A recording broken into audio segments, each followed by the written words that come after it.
Rektor Institut Agama Kristen Negeri Manado bersama pemerintah Kabupaten Minahasa meresmikan Desa Kalasei 1 Kecamatan Mandolang Kabupaten Minahasa sebagai Desa Moderasi Beragama. Program Desa Moderasi Beragama ini merupakan salah satu program prioritas nasional Kementerian Agama Republik Indonesia yang bertujuan untuk memperkuat nilai-nilai kebersamaan, kerukunan serta gotong royong antar umat beragama di seluruh Indonesia yang dimulai dari desa. Berdasarkan kajian dari IAKN Manado, Desa Kalasei 1 menunjukkan adanya potensi besar untuk kerjasama lintas agama.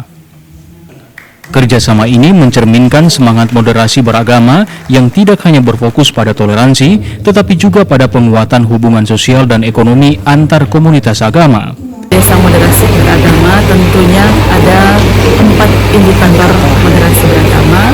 Yang pertama tentu ada penerimaan komitmen kebangsaan, kemudian juga toleransi, dan juga anti kekerasan, dan penerimaan terhadap tradisi. Jadi ada 4 indikator dalam moderasi beragama yang menjadi indikator kami untuk mengusulkan Desa Kalasei 1 supaya menjadi Desa Moderasi Beragama.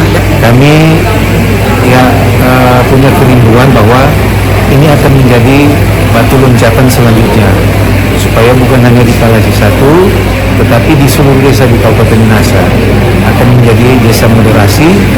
Dengan demikian kerukunan beragama di Minahasa semakin kuat. Walaupun kita tahu bahwa Sulawesi Utara Minahasa adalah laboratorium kerukunan, dan ini akan semakin memperkuat semangat. Desa Kalasei 1 merupakan desa pertama di Kabupaten Minahasa yang ditetapkan sebagai Desa Moderasi Beragama oleh Institut Agama Kristen Negeri Manado. Sebelumnya ada 3 desa lainnya di Kabupaten Minahasa Utara yang juga telah ditetapkan sebagai Desa Moderasi Beragama oleh IAKN. Yana Mika Singal, Kompas TV Manado, Sulawesi Utara.